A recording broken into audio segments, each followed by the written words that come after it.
The disappearance. Hello, my friend.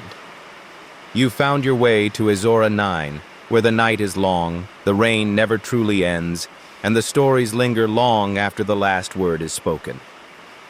Before we begin tonight's story, I want you to take a breath.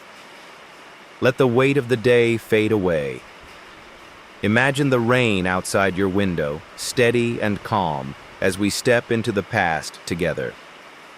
If you find yourself captivated by these mysteries, don't forget to like this video, subscribe, and tell me in the comments where in the world you're listening from and what time of night it is for you. I always find it fascinating to see how far these whispers reach.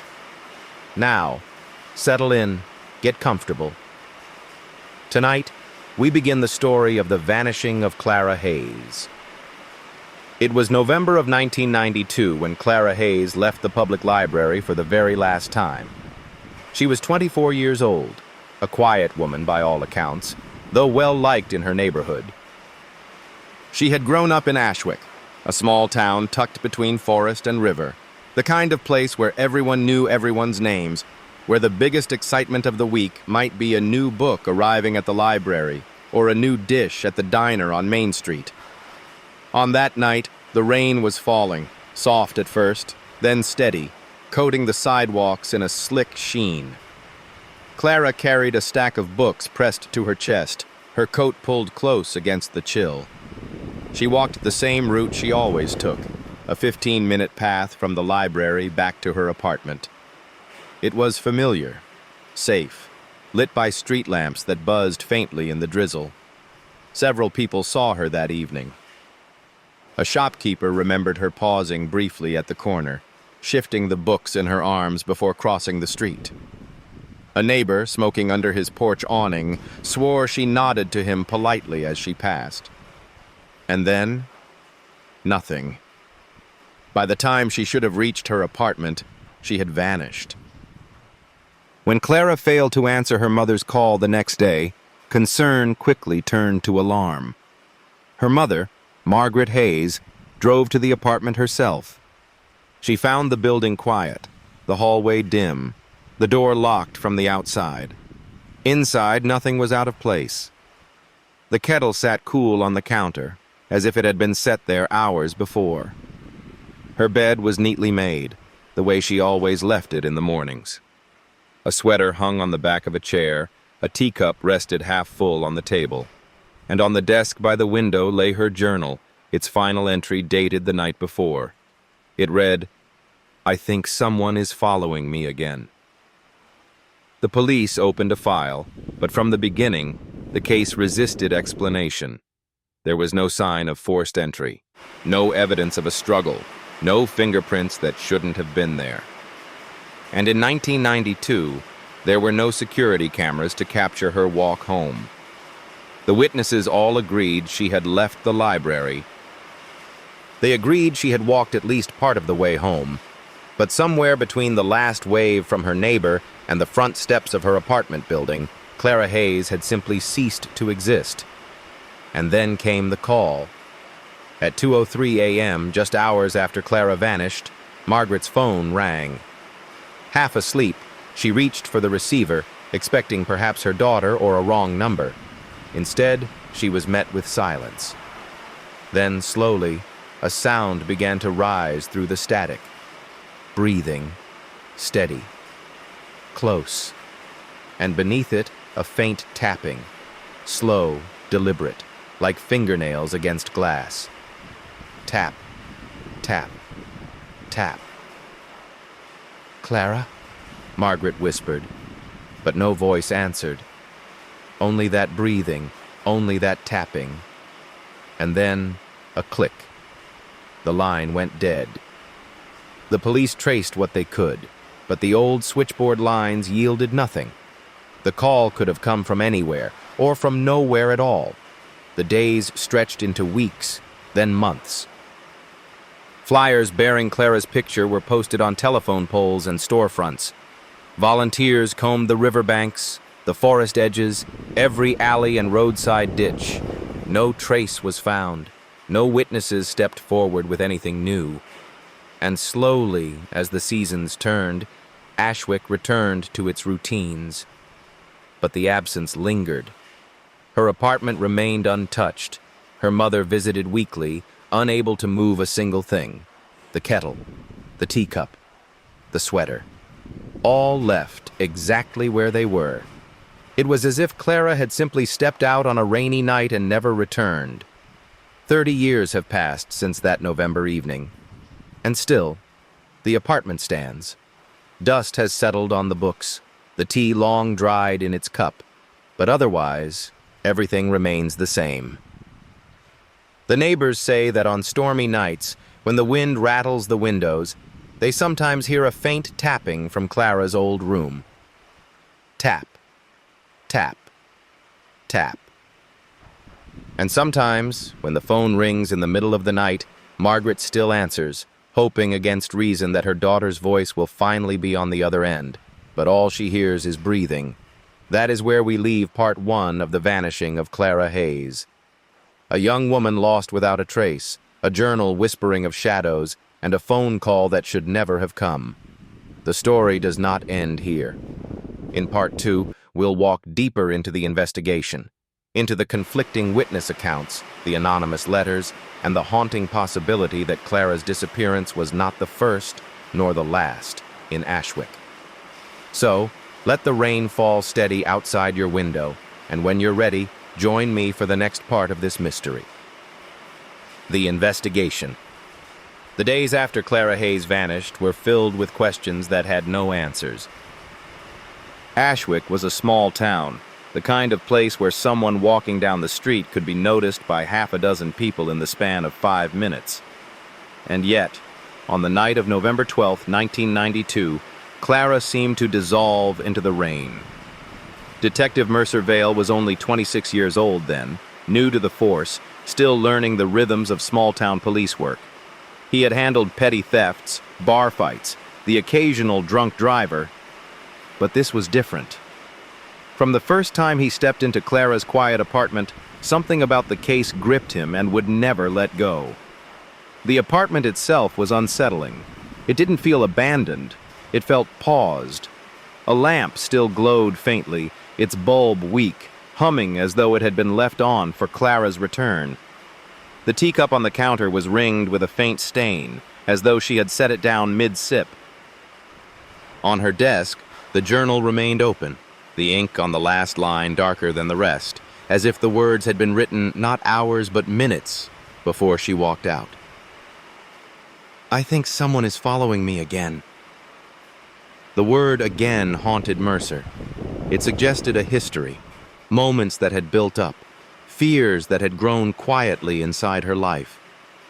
If Clara had felt watched before, why hadn't she told anyone? Or had she, and no one believed her? The first step was canvassing witnesses. Mr. Hollis, the shopkeeper across from the library, said he saw her leaving with books tucked under her arm, her head down against the rain. He described her pace as unhurried, steady. Mr. Collins, a neighbor, said he was standing on his porch smoking when Clara passed. "She gave me one of those little nods, polite, didn't look scared, just normal." He insisted he saw no one following her. And then there was Mrs. Glenn waiting at a bus stop 2 blocks from Clara's building. She swore she saw a figure standing under a flickering street lamp at the same time Clara should have passed. "Didn't move," she said. "Just stood there, watching." But when she glanced back a moment later, the figure was gone. 3 accounts, 1 ordinary, 1 neutral, 1 unnerving, none conclusive. Then came the letters. 4 days after the disappearance, the Ashwick Police Department received an envelope with no return address. Inside was a single sheet of paper, typed on an old machine. "She is where the silence grows." The second arrived a week later. "You look in the wrong places. She is not gone. She is kept." Forensic analysis was limited. No fingerprints, no usable DNA. The typewriter was too generic to trace. The letters, like everything else in the case, led nowhere.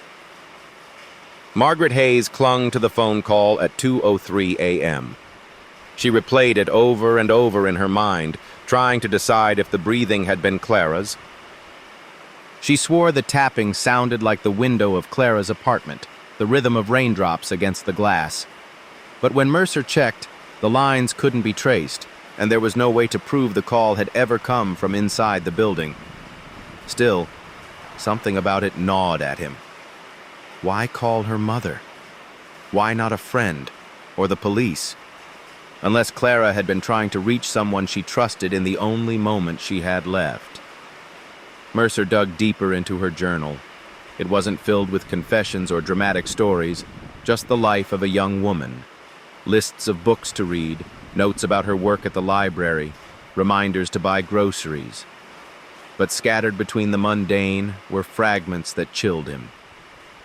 Walking home tonight, thought I heard footsteps behind me. When I turned, no one was there. Window rattled again last night, tapping. Or just the wind. Sometimes I feel like I'm being studied, not just watched. The entries grew sharper in the weeks before she vanished, as though her unease had been building steadily toward something inevitable. The police exhausted the obvious leads. Search parties combed the woods and the riverbank. Dogs were brought in but picked up no trail beyond the corner near her apartment. Flyers went up, her face printed 100 times over. And yet Ashwick remained silent. No blood, no clothing discarded, no signs of violence. It was as if Clara had stepped off the street and into thin air. For most of the town, the case began to fade, the way all tragedies do when weeks turn into months. But for Mercer, it was different. He found himself returning to her apartment, standing in the silence, reading her words over and over. He imagined the moment she walked out the library doors, the path she took through the rain, the final corner she turned. He imagined the figure at the bus stop, standing motionless beneath the flickering streetlight. He began to dream of tapping, tap, tap, tap. And in every dream, he turned toward the sound. But there was never anyone there. That is where we leave part 2 of The Vanishing of Clara Hayes. Witnesses conflicted, letters cryptic, a journal whispering of paranoia that may have been something more, and a young detective, Mercer Vale, beginning to lose himself in the silence of a case that refused to be solved. In part 3, we leap forward 3 decades. Clara's apartment still waits, untouched, as though she might return at any moment. But the silence has not lifted, and the tapping on the window has never stopped. 30 years later. 30 years have passed since Clara Hayes vanished into the rain. Ashwick has changed, but only in ways that make its silence heavier. The old movie theater is gone, boarded up in the late 90s. The corner diner was replaced by a convenience store, and the library, where Clara spent her final hours, stands empty, its windows clouded with dust, its shelves stripped bare. But on the second floor of a modest brick apartment building near the edge of town, one room remains frozen in time. Clara's apartment. Margaret Hayes, now gray-haired and fragile, has kept it exactly as her daughter left it. She pays the rent every month, even though she lives in a smaller home across town. She unlocks the door once a week, steps inside and breathes the still air as though her daughter might come walking back through the door. The kettle is still there, dented slightly at the handle. The teacup sits where it always has, a faint brown stain at the bottom, untouched for decades. The sweater is still draped across the chair, its fabric gathering dust but never moved. And the journal remains on the desk, its final words staring up in fading ink. I think someone is following me again. Time has not softened the town's whispers. If anything, they have grown more persistent. Children dare each other to run up the stairwell to Clara's apartment door and knock, listening for the sound of something knocking back. Neighbors say that when the rain is heavy, when the wind rattles the gutters, you can hear tapping from Clara's window, steady, deliberate, as if someone were still trying to be heard. Tap, tap, tap. No one lives there. No one dares. Detective Mercer Vale is no longer young. His hair is streaked with silver, his shoulders bowed by years of carrying other people's tragedies. He has solved murders, tracked missing persons, watched justice delivered and sometimes denied. Yet no case has followed him like Clara's. Even now, at 56, he finds himself walking the same streets he walked as a rookie. He pauses at the same bus stop, staring at the flickering street lamp. He stands outside the library, staring at its empty shell. He closes his eyes and sees Clara's silhouette, umbrella tilted against the rain, books clutched close. And always, he imagines the moment she vanished. In 2022, Mercer visited Margaret again. She looked smaller than he remembered, her hands trembling as she poured tea. On her mantel sat the same faded photograph of Clara. Dark hair, gentle smile, eyes that seemed to hold something unspoken. "She's still here," Margaret whispered, her voice raspy with age. "Not gone, not lost. Here." Mercer wanted to comfort her, but he couldn't, because part of him believed it too. That night, after leaving Margaret's house, Mercer drove past Clara's old apartment. Rain slicked the road just as it had 3 decades before. The building loomed in silence, its bricks glistening. And then, just for an instant, he saw it. A light in Clara's window. Faint, flickering, as though someone had lit a candle inside. He pulled over, staring up at the glass. His heart pounded, the years collapsing into that first night of the case. And then, darkness. The window went black. The next morning, Margaret called him. Her voice shook. "It happened again," she said. The phone rang at 2 a.m. I answered. It was breathing. And that tapping, Mercer. That same tapping. Her words fell into silence, but Mercer already knew what she was going to say next. "It was her apartment. I know it. It's been 30 years, but I know the sound of that window." Mercer didn't argue. He couldn't.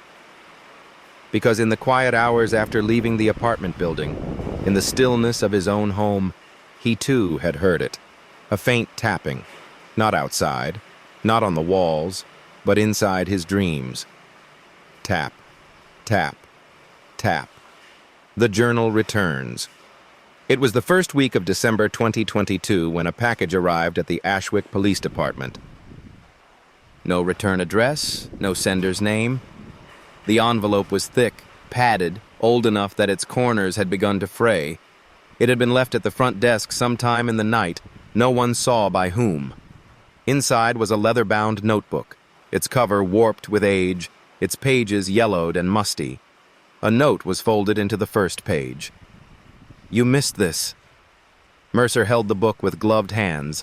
The writing inside was neat, delicate, instantly recognizable. He had spent years poring over Clara's handwriting in her first journal. But these pages were not the same ones he'd found in 1992. This was another. Her voice was on every line, but it was different, more frantic. November 2nd. The footsteps again tonight. Slow, heavy, not behind me anymore, but ahead, like someone knows where I'm going before I do. November 6th. There was tapping on the window again. 3 times. Pause. 3 times. It sounded like a pattern. I think it's trying to speak. November 8th. I woke up at 2:03 a.m. The phone rang. When I answered, no one spoke, but I heard my own name whispered back to me, twice. Clara, Clara. Mercer closed the book and stared at the wall of his office. 30 years. 30 years. And yet the timing of those entries matched the last days of her life perfectly. Had the journal been hidden? Stolen? And if so, who had kept it all this time? And why bring it forward now? Margaret Hayes nearly collapsed when Mercer showed it to her. Her hands shook violently as she traced the ink on the page. "This isn't new," she whispered. "This was hers. I know it, but I never saw this one." She looked up at Mercer, eyes glistening with terror. She wasn't just afraid. She knew something was coming for her. The journal grew darker with every page. November 10th, I tried writing back on the window, tapped my finger against the glass. 3 taps. Pause. 3 taps. But when I stopped, I heard something tap from the outside. A reply. November 11th. I think it's close now. Too close. Sometimes I wonder if I should just open the door and let it in. At least then I'd see it. At least then the waiting would end. And then the final entry. If I disappear, check the silence. That phrase echoed in Mercer's head. Check the silence. What did it mean? The silence of the apartment? The silence of the phone calls? Or something deeper? Something beneath Ashwick itself? He began cross-referencing other unsolved disappearances in the region, and what he found chilled him. A teacher in 1974, last seen walking home during a storm. A mechanic in 1981, vanished after leaving the bar one night. A teenager in 1987, missing after telling friends she felt studied. Each case had whispers of the same details: paranoia, tapping sounds, untraceable phone calls. Each was dismissed as coincidence. But Mercer no longer believed in coincidence. That night, the phone on his desk rang. It was well past midnight, the station nearly empty. He answered, voice sharp. "Hello?" There was no reply, only breathing. And then, tap, tap, tap. 3 times. Pause. 3 times. Exactly as Clara had described. Mercer's hand trembled as he hung up the phone.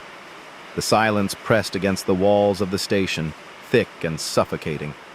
The package, the journal, the call, it was all too deliberate.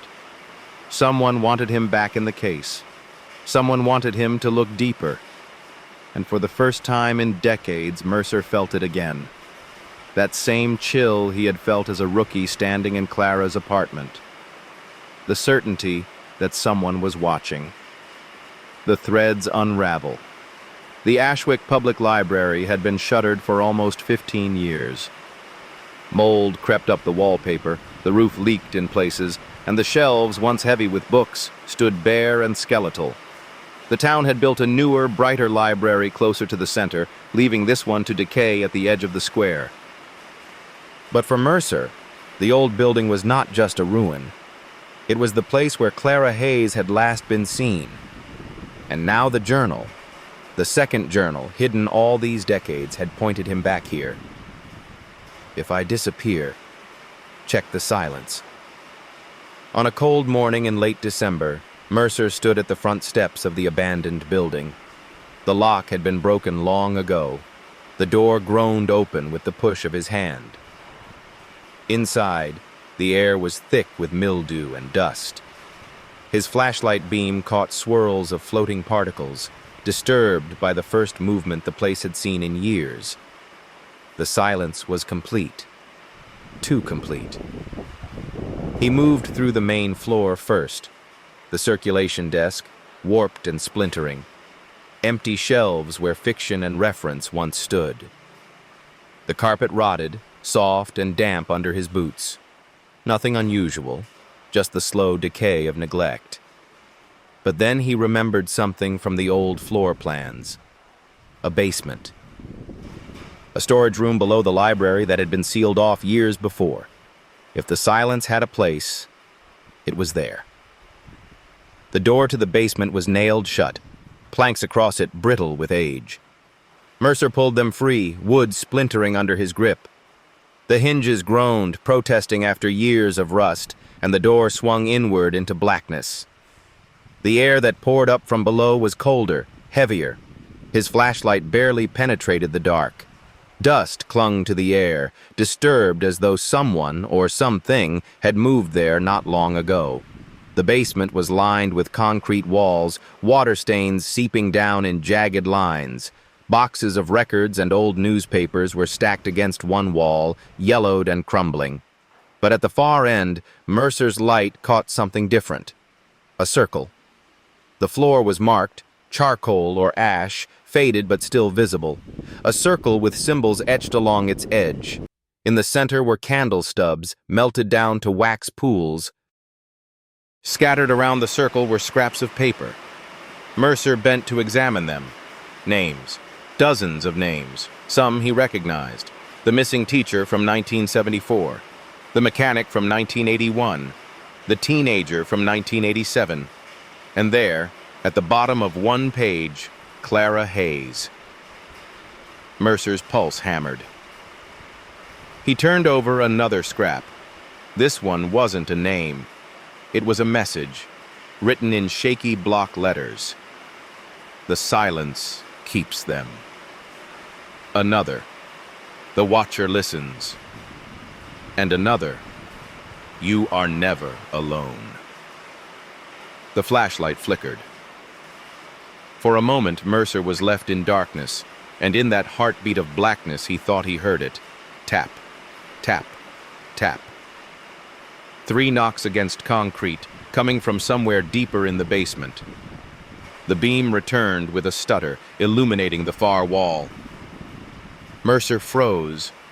There were markings on the wall, dozens of them, carvings etched into the concrete itself, lines, circles, symbols repeating over and over. Some were crude, others precise. They resembled the same shapes Clara had doodled in the margins of her journal. It wasn't just her imagination. She had been recording something real. Mercer pulled out his phone to document the scene, snapping photos, recording notes. But when he lifted the phone to take a picture of the wall, the screen glitched. The image warped, colors inverted, static hissing through the speaker.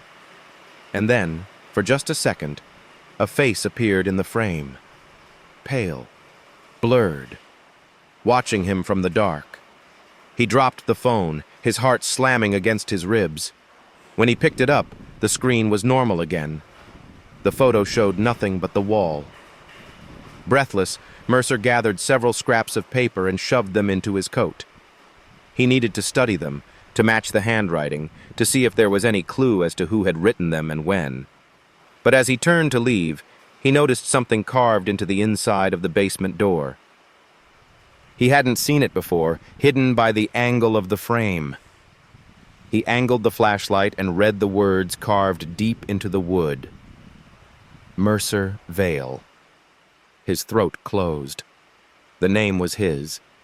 His name. Carved into wood decades ago, long before he had set foot in this place. The silence pressed closer, suffocating, as though the basement itself was waiting for him to understand. And he did. The case hadn't just been following him. It had been waiting for him. Ashwick's whisper snow had begun to fall in Ashwick, muting the streets in pale silence. The town looked peaceful from a distance. Porches glowing with holiday lights, children dragging sleds across icy sidewalks, smoke rising from chimneys into the gray sky. But beneath the surface, Mercer knew, Ashwick carried a darker rhythm. A rhythm of vanishings stretched across decades, all leading back to the same unseen hand. Mercer sat at his kitchen table, scraps of paper from the library basement spread out before him. He had arranged them in rows, like evidence pinned to a board, though his hands trembled as he moved them. Names, dates, notes scrawled in uneven handwriting, each fragment tied to a life erased. The teacher, Eleanor Price, last seen in 1974. The mechanic, Thomas Gray, disappeared in 1981. The teenager, Ruth Palmer, gone in 1987. And then, Clara Hayes in 1992. But there were more. So many more. At least a dozen names he did not recognize, People who had never made the newspapers, whose families had perhaps never pressed as hard as Margaret Hayes had. The scraps stretched back as far as 1952, 70 years of silence. He pulled Clara's second journal closer, flipping to the entries that had haunted him most. It's not just behind me. It's everywhere. I feel it in the stillness, even when the street is empty. The silence isn't empty. It's full. Full of listening. And then the whisper that had become impossible to ignore. The watcher listens. Mercer began combing through old case files, newspaper archives, and parish records. The pattern emerged slowly but unmistakably. People vanishing in storms, in the dead of night, often after complaining of being watched. And each disappearance left behind strange details, unanswered phone calls, rhythmic tapping, the sense of someone standing just outside the window. He found a line buried in a 1963 police report about a missing farmer. The man's wife had told investigators he kept saying someone was out there, watching him from the tree line. Said he heard tapping on the barn walls at night. And then one morning, he was gone. Just gone. The report had dismissed her testimony as grief, but Mercer knew better now. In the weeks that followed, the phone calls to Margaret returned. Always at 2:03 a.m. Always the same. Breathing, tapping, silence. And then, one night, Mercer's phone rang. He answered cautiously. Vale. At first, only static, then breathing, soft but deliberate. Who is this? The line hissed, then went quiet. And then, his name, whispered with unnatural slowness. Mercer. The voice was neither male nor female. It sounded layered, as though dozens of voices had spoken at once. Then came the tapping. 3 knocks. Pause. 3 more. The line went dead. Mercer sat frozen at his desk long after the call ended. For years, he had imagined Clara reaching out to her mother, desperate and unseen. But this felt different. Not Clara, not anyone he knew. This was the Watcher itself, acknowledging him, as though his name carved into the library door had finally come alive. He remembered the words carved in wood. Mercer Vale. It had been waiting for him. The days blurred together as Mercer dug deeper. He traced power records, found old building plans, even pulled baptism registries from the town's church. Over and over, he found notes scribbled in margins, rumors whispered through generations. A name repeated itself, sometimes called the Watcher, sometimes the Keeper of Silence. Always faceless, always lingering in the spaces between. It was not a legend told for fun. It was a warning that had become folklore. One night, exhausted and half asleep at his desk, Mercer began to hear it again. Tap, tap, tap. This time, not from a window, but from inside his own walls. He pressed his ear against the plaster. The knocks were faint but steady, pulsing like a heartbeat through the house. For the first time, he whispered back into the silence. What do you want? The taps stopped. The quiet was worse. The next morning, Mercer returned to Clara's apartment. The room was as it always was, preserved like a shrine. Dust floated in the pale light, the teacup sat waiting, and the journal lay open on the desk. But there was something new. A single scrap of paper placed neatly atop the journal. In handwriting that was not Clara's, not Margaret's, not his own, it read, "She is not gone. She is kept." The Keeper of Silence.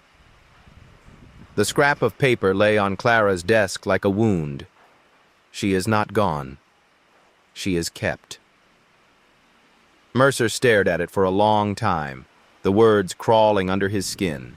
They echoed the anonymous letter sent to the police 3 decades earlier, the one that had claimed Clara was not gone, but kept. Whoever had left this note had either been there that night or knew something no one else could have known. But the handwriting was strange, thin, angular, almost jagged, as if the letters had been written in haste or with a trembling hand. Mercer bagged the scrap for evidence, but he knew the lab would give him the same answer as always: inconclusive. No fingerprints, no traceable ink. No leads. Still, the note brought him closer to a truth he had been circling for years. Clara hadn't simply disappeared. She hadn't been murdered, not in any conventional sense. She had been taken, kept. But by what? Or by whom? Mercer returned to the basement of the old library, this time bringing a recorder. He walked the perimeter of the ritual circle again, studying the ash, the symbols etched into the concrete. He pressed record and read aloud the names he had found, scrawled on the scraps of paper. Eleanor Price, Thomas Gray, Ruth Palmer, Clara Hayes. The silence seemed to thicken as he spoke them, as if the room itself were listening. When he played back the tape hours later, he froze. Over his own voice, faint but unmistakable, another voice whispered each name along with him. Layered. Multiplied. Hundreds of whispers where there should have been only one. And after the last name, silence. Then, 3 taps against the recorder's microphone. Tap, tap, tap. And Mercer began to consult Ashwick's oldest records. The church archives told of a watcher at the edge, a figure described by settlers as an unseen presence in the forest.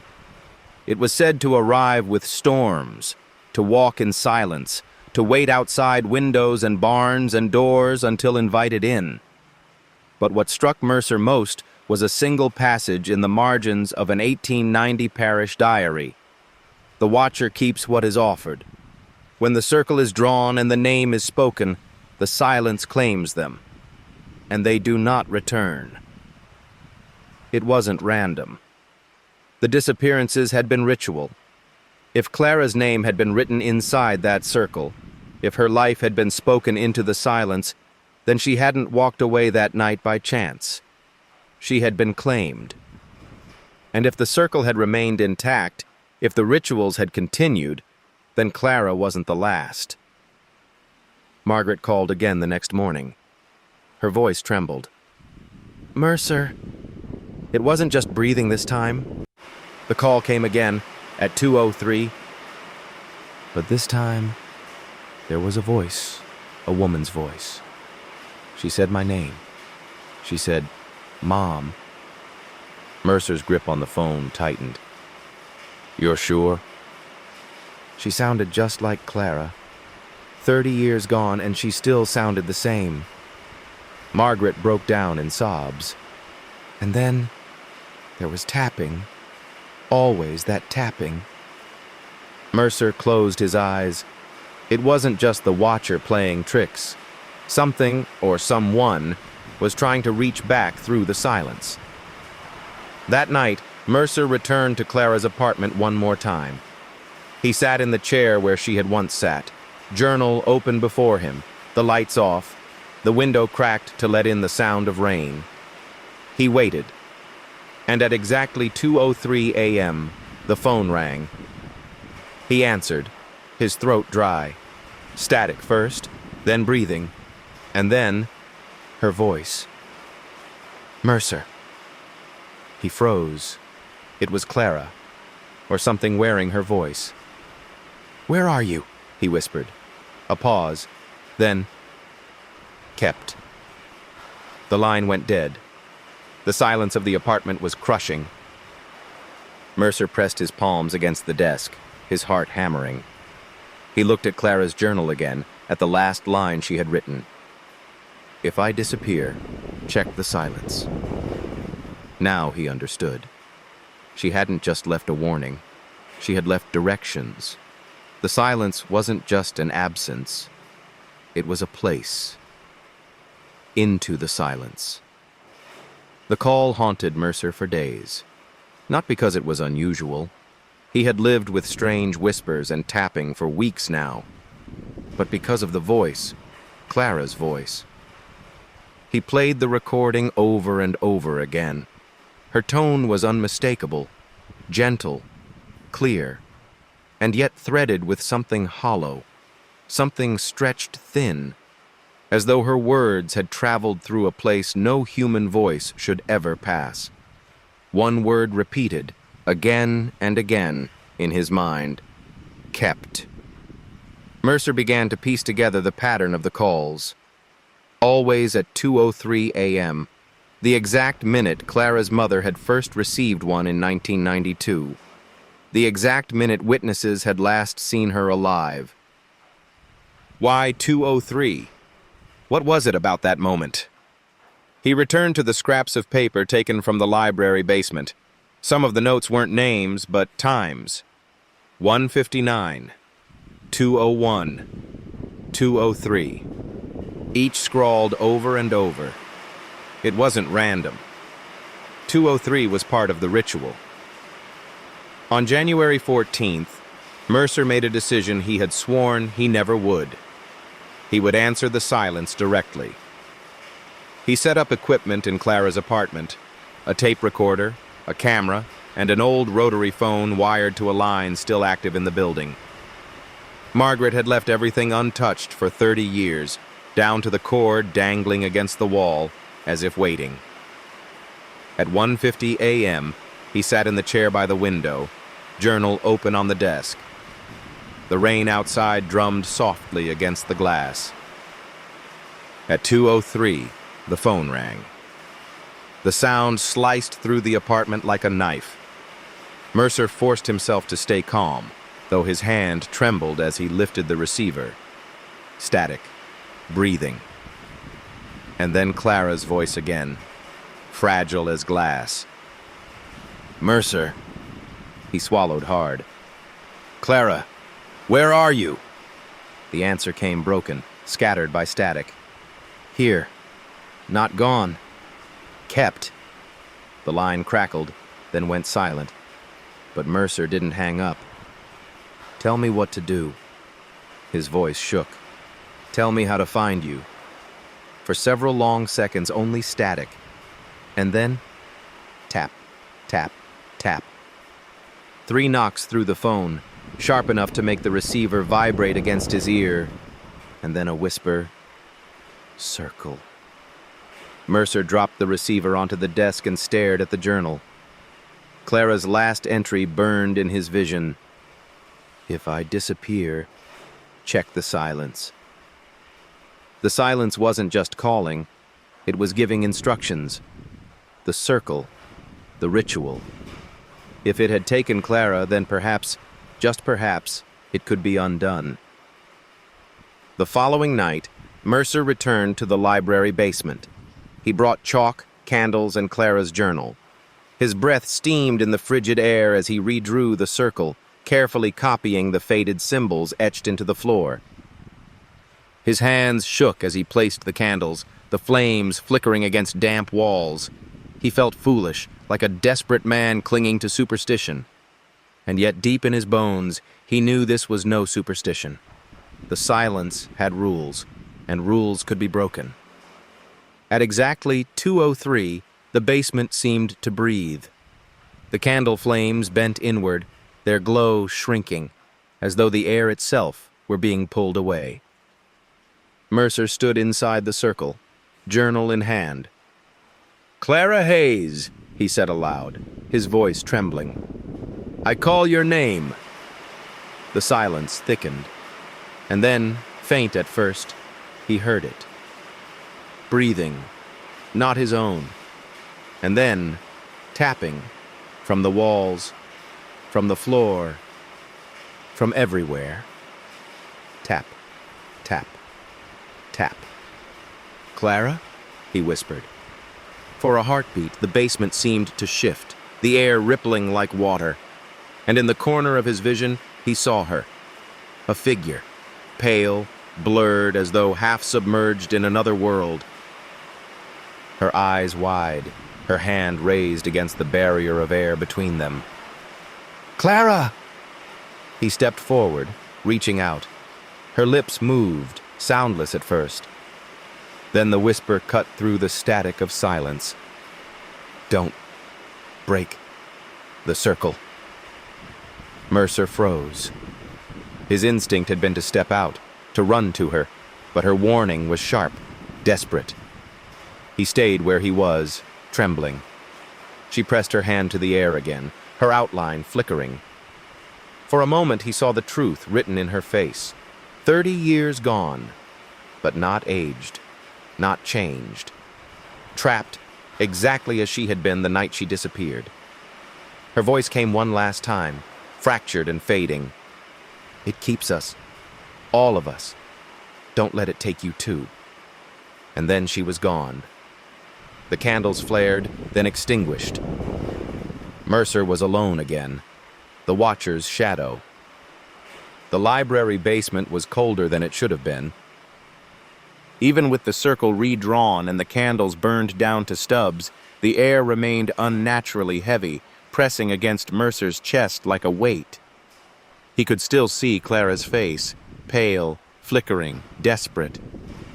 Her warning lingered in his ears. "Don't break the circle." It was the first time in 30 years he had seen her alive. But if she was alive, trapped in whatever realm the silence held, then so were the others. The names on the scraps of paper, stretching back 70 years. Eleanor Price, Thomas Gray, Ruth Palmer, all of them. Not gone. Kept. Mercer's hands shook as he spread the scraps across his desk later that night. He circled the names in red pen, tracing the dates of their disappearances. 1952, 1974, 1981, 1987, 1992. Every case fell into the same narrow pattern: storms, silence, and 2:03 a.m. He whispered the names aloud again, and again he heard it, this time not from the recorder, but from the walls of his own home. The whispers repeating after him. Layered voices, hundreds of them, and then, beneath them all, one deeper, darker, heavier, the watcher. Mercer turned in his chair, scanning the empty room, though he already knew there was nothing to see. The watcher never showed itself fully. It listened, it studied, it waited, and now it had begun to whisper his name. "Mercer." The voice slithered through the silence like smoke. The next day, he visited Margaret Hayes. She looked more fragile than ever, her hands trembling as she poured tea. Her eyes darted constantly toward the old rotary phone on her wall, as though expecting it to ring. "He's after you now, isn't he?" she whispered. Mercer didn't answer. Margaret leaned forward, her voice sharp with sudden strength. "It always asks for an exchange. That's how the silence keeps its hold. It doesn't just take. It trades Clara for someone else. And now, it wants you." That night, Mercer returned to the library once more. The circle was still there, faint chalk lines scattered with ash. But something had changed. A second circle had been drawn next to his, rough, hurried, but clear. And in the center of it, his name, Mercer Vale. The air seemed to pulse. The candles he had left behind were gone, melted down into pools of wax that had not been there the day before. The walls throbbed faintly with sound, a vibration more than a noise. And then came the tapping. Tap, tap, tap. But this time it wasn't from the walls or the floor. It came from inside the circle itself. Mercer staggered back, his breath shallow. The truth struck him like ice. The ritual wasn't finished. It had been preparing. Clara's warning rang in his head. Don't break the circle. But now there were two circles. One hers, one his.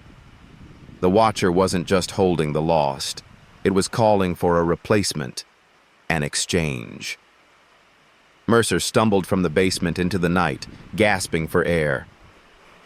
Snow fell heavily, muffling the town in a suffocating silence.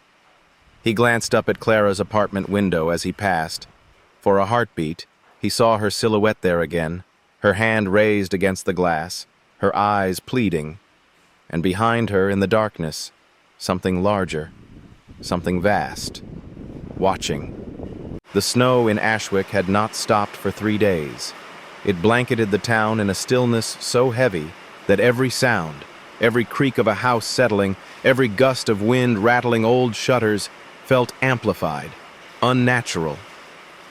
Mercer drove through the deserted streets at dusk, his headlights cutting pale tunnels through the white. The image of Clara's face still burned in his mind, alive, unaged, trapped, and her voice, "Don't break the circle." But now there were two circles, one drawn for her, one for him. The silence was no longer content to whisper from shadows. It was waiting for a trade. Margaret Hayes answered the door before he even knocked. Her eyes were sunken, her hands trembling. She didn't ask why he had come. She already knew. "You've seen it," she said softly. "Your name in the circle." Mercer nodded. He didn't trust his voice. Margaret's gaze hardened. "It always demands balance. I've read it in the old parish journals, in the whispers no one wanted to write down. They knew the Watcher doesn't just feed, it bargains. For every life kept, another must be given." Her voice broke. "That's why you've been chosen." Mercer clenched his fists. "If I go, can Clara come back?" Margaret shook her head. "No one comes back whole. The silence changes them. But maybe she could step through for long enough to say goodbye. Maybe more." It wasn't the reassurance Mercer needed, but it was the only hope he had. That night, Mercer returned to the library basement. The two circles waited, chalk lines glowing faintly under his flashlight. His name written in the second, Clara's in the first. He placed Clara's journal at the edge of her circle, the leather soft with age, its pages heavy with fear. Then, with a hand that would not stop shaking, he stepped into his own. The candles sputtered, though none had been lit. A low vibration filled the concrete walls, building until it became a hum, then a roar. And then the silence fell, thick, absolute. From the corner of the room, the air shifted. A shape emerged, not fully seen but felt, taller than the ceiling, darker than shadow, a presence that bent the air around it. The Watcher. It did not speak, yet Mercer heard its voice inside his bones. "You are named. You are kept."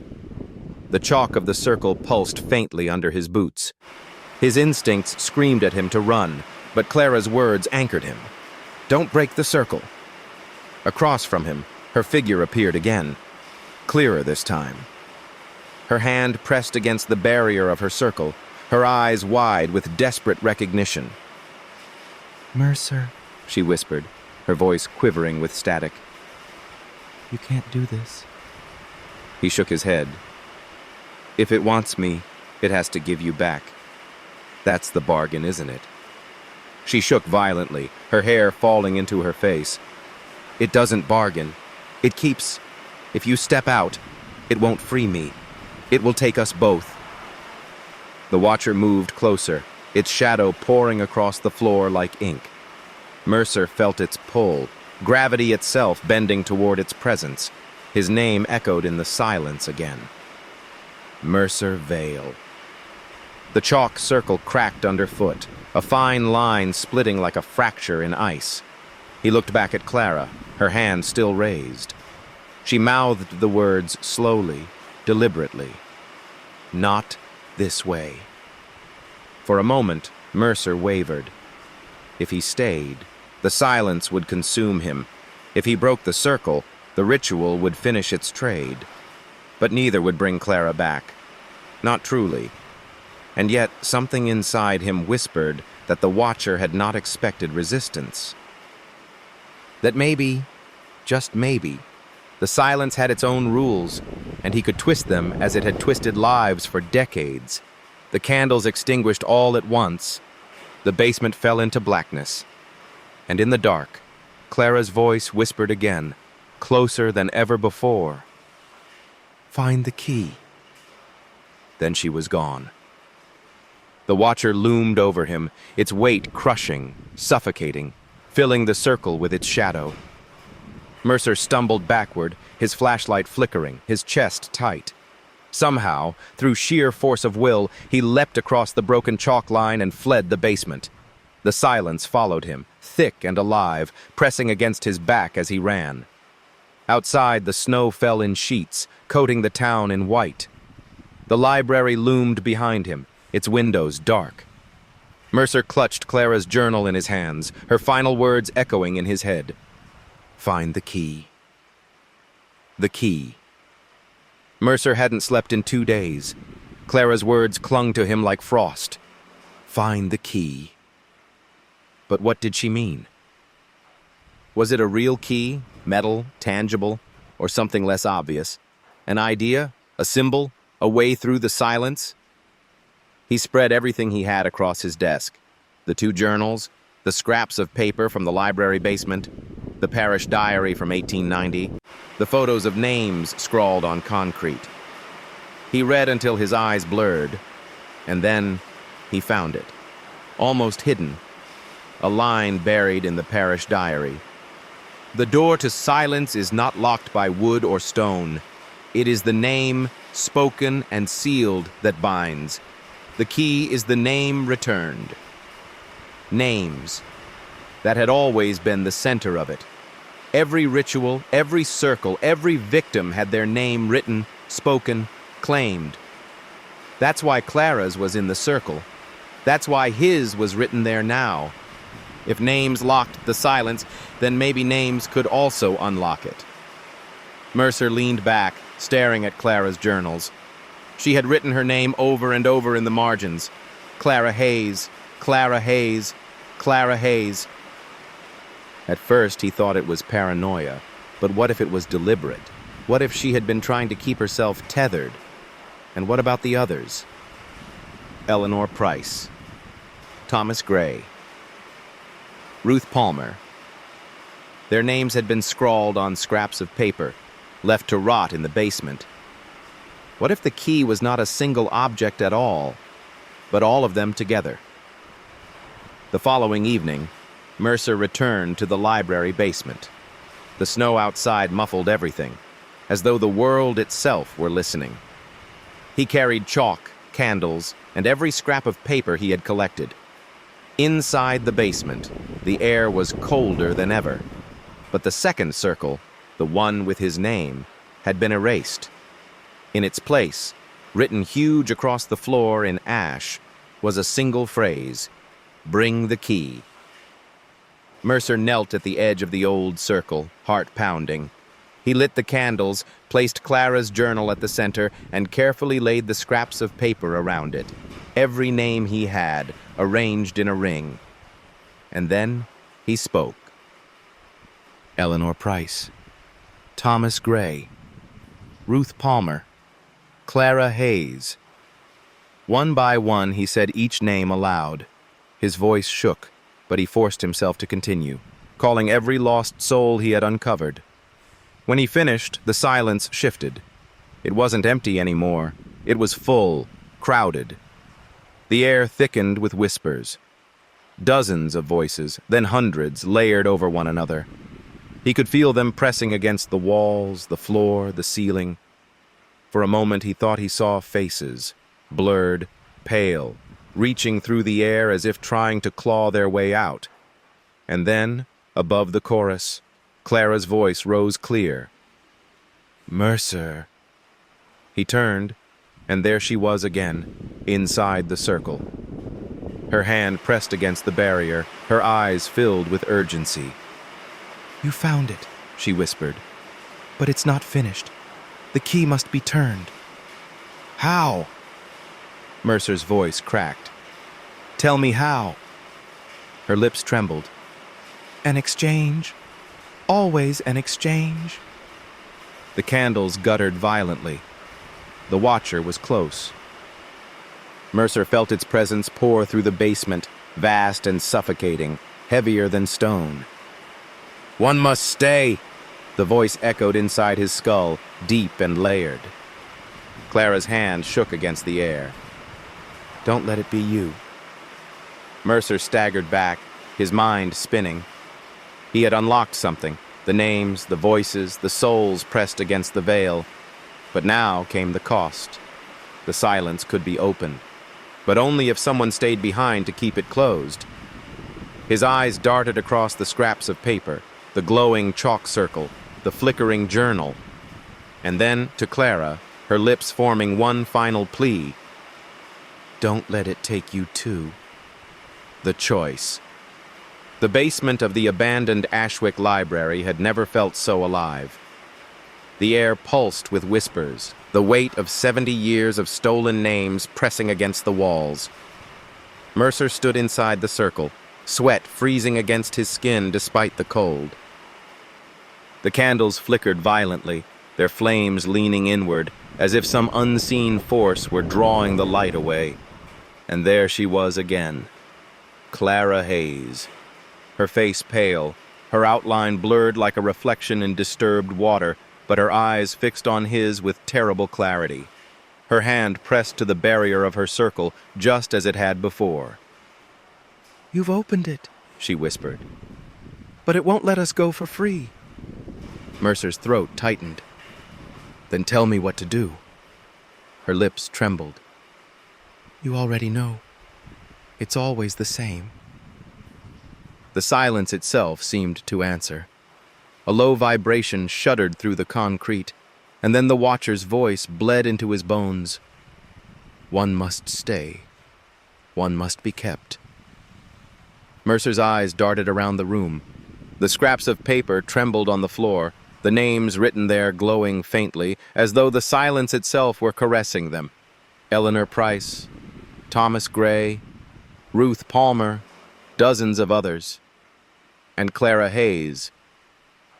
He had brought them all to the surface, given them a voice again. But for the silence to release them, it demanded a replacement. His replacement.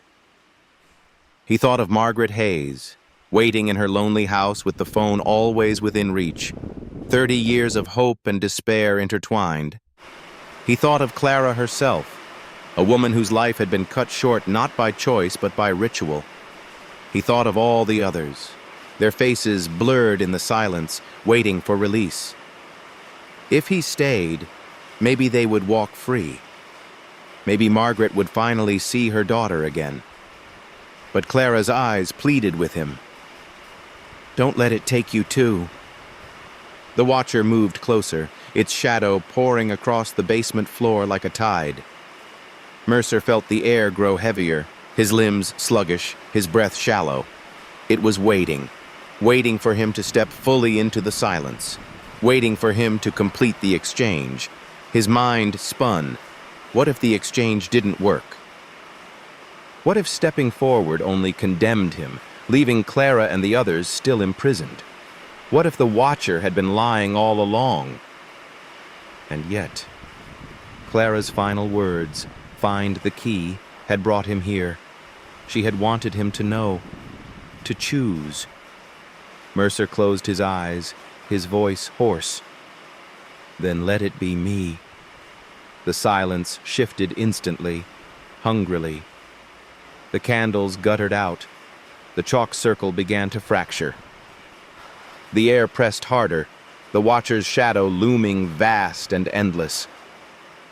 But before he could take another step, Clara shouted, her voice cutting through the storm of whispers like glass shattering. "No!" She slammed her hand against the barrier of her circle, and the floor cracked beneath her. For the first time, the silence resisted. The Watcher's shadow trembled, a ripple coursing through its vast form. Clara turned her face toward Mercer, her eyes blazing with desperate determination. "It doesn't want you. It's marked you. Yes, but it needs the willing. That's the only way it keeps its power. If you resist, it loses. Don't give it what it wants." Mercer froze.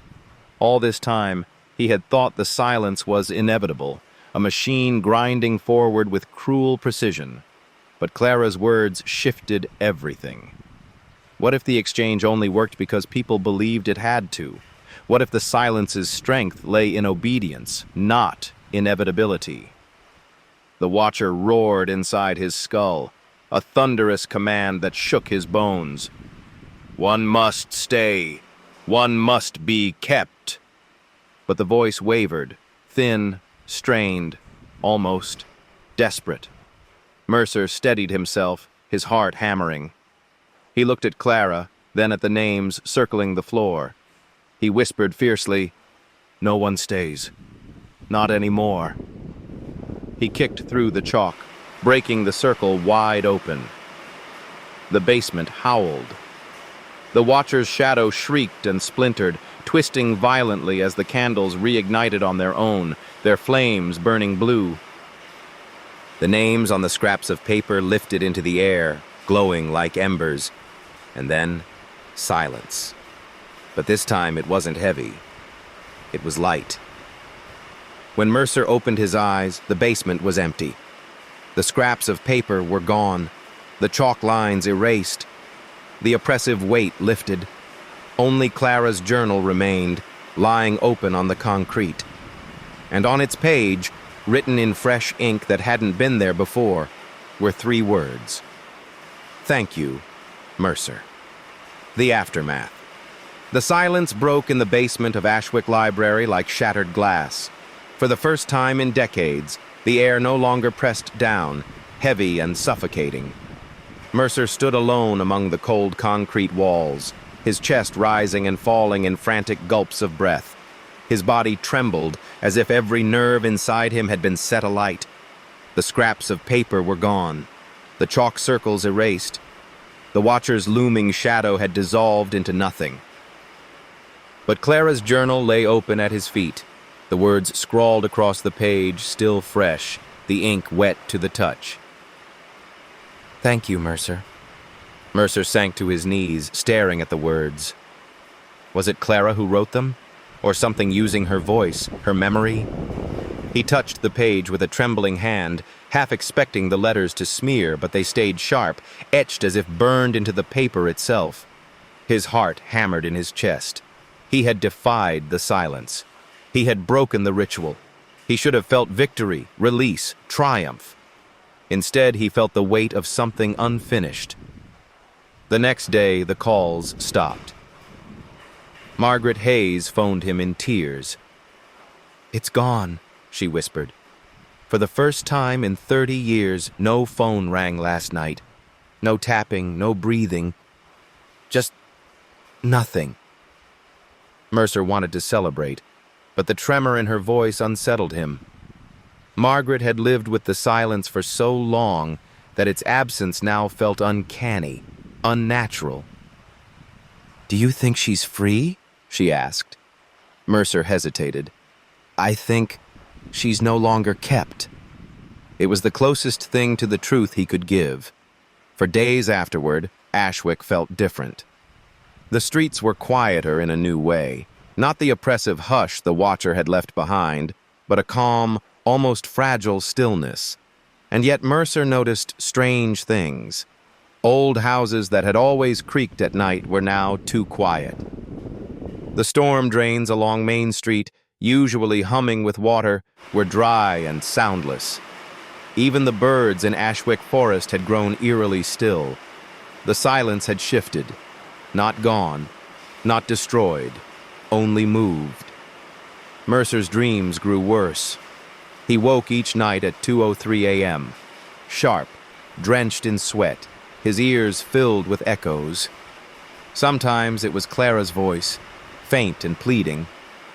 Other times it was dozens of voices all whispering at once. And sometimes, most terrifying of all, it was nothing. A hollow void so deep it seemed to swallow even the sound of his own heartbeat. Each morning he checked Clara's journal. More words appeared, scrawled in the same unnatural hand. It follows. It listens. It is not finished. One night, desperate for answers, Mercer returned to the library basement. It was empty, clean, almost ordinary. No scraps, no ash, no circles. The walls, once slick with damp, now seemed freshly scrubbed. But in the center of the floor, etched into the concrete itself, was a new mark. A single eye, drawn in long, deliberate lines, staring upward. Mercer staggered back, bile rising in his throat. He had broken the circle, but in doing so, he had drawn the watcher's gaze directly onto himself. The silence had not been destroyed. It had been unbound. And now, untethered from Ashwick, it was free to follow him anywhere. The watcher unbound. Mercer had lived with unease for most of his life, but this was different. The silence that had once suffocated Ashwick now clung to him alone, shadowing his every step. He felt it in the pauses between words, in the hush of an empty street, in the breathless spaces that lingered just before sleep. The watcher was no longer bound to the library basement.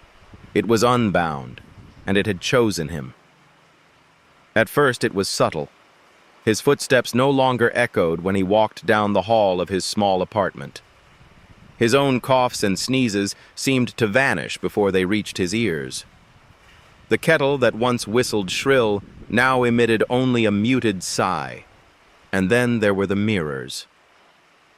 One morning, as he brushed his teeth, Mercer noticed the reflection behind him was delayed, just for a fraction of a second, but enough to make his stomach twist.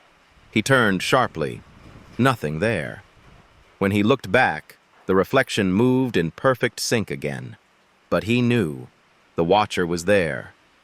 Margaret Hayes phoned him less often now. The relief of her daughter's apparent release had left her fragile, exhausted. But Mercer didn't dare tell her what was happening. He didn't tell her about the silence that followed him, or the eye carved into the basement floor. He couldn't. If Clara's mother knew that freeing her child had unbound something worse, she would never forgive him. So he carried the burden himself. The dreams worsened.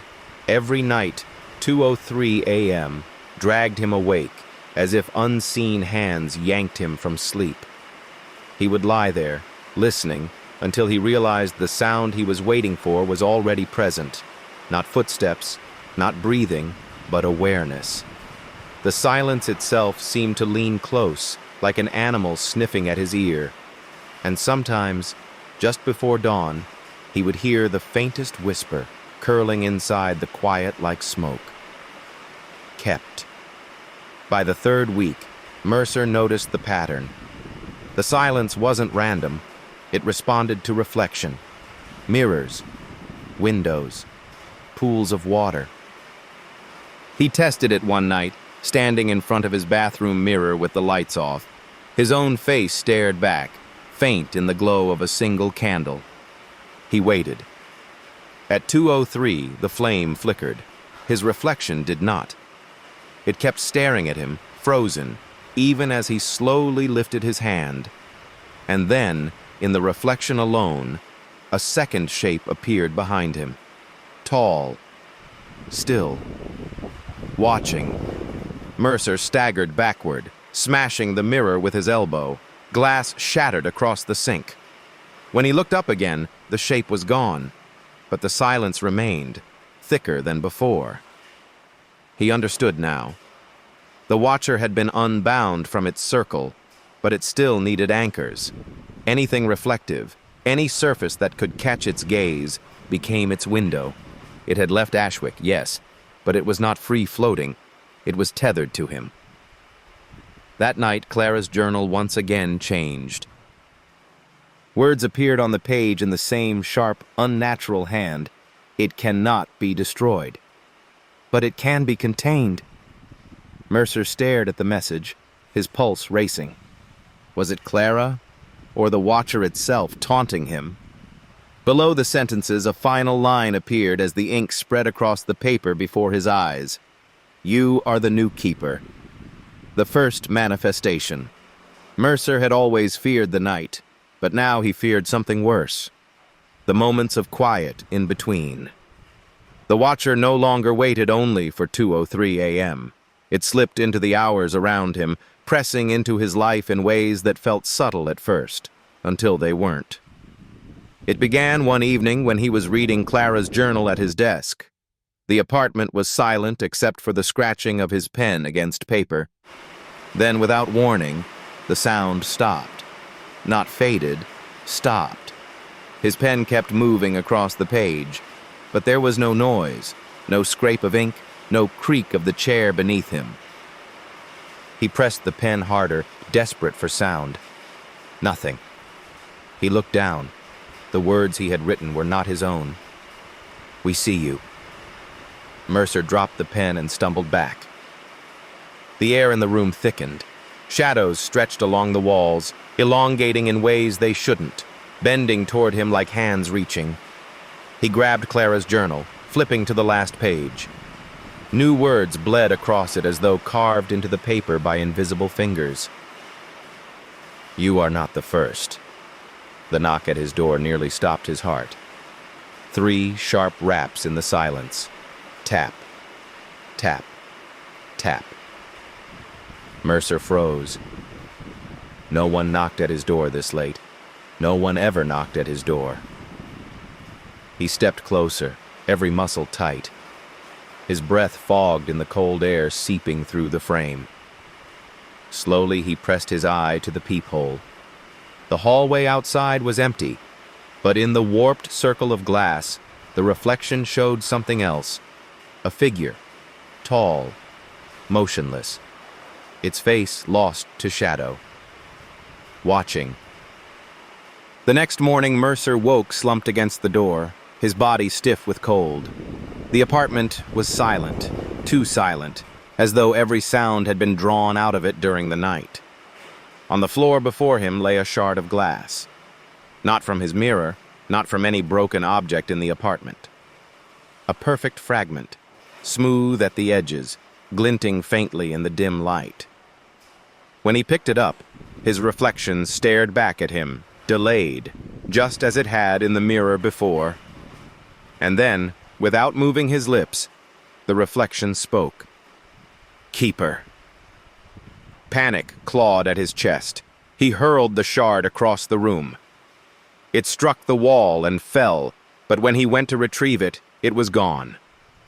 Clara's journal sat open on the table. Fresh ink seeped through the page, spreading like veins. Containment requires sacrifice.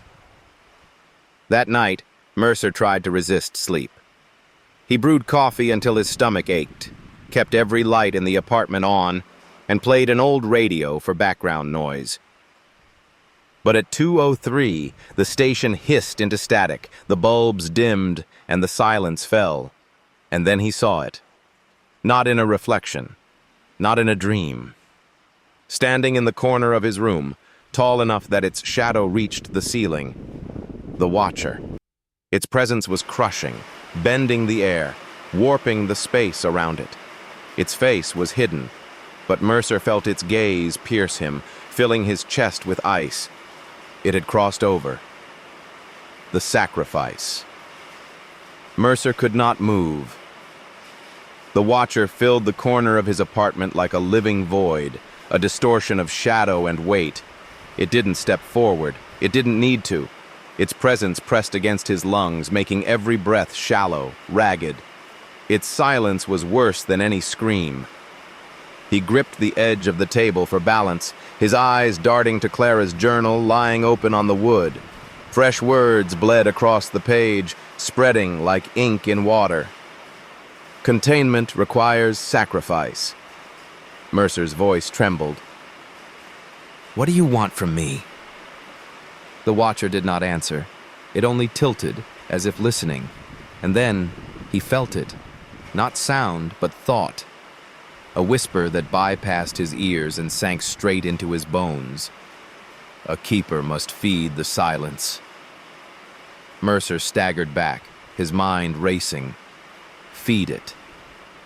That was how the rituals had survived. That was why names had been written, lives taken.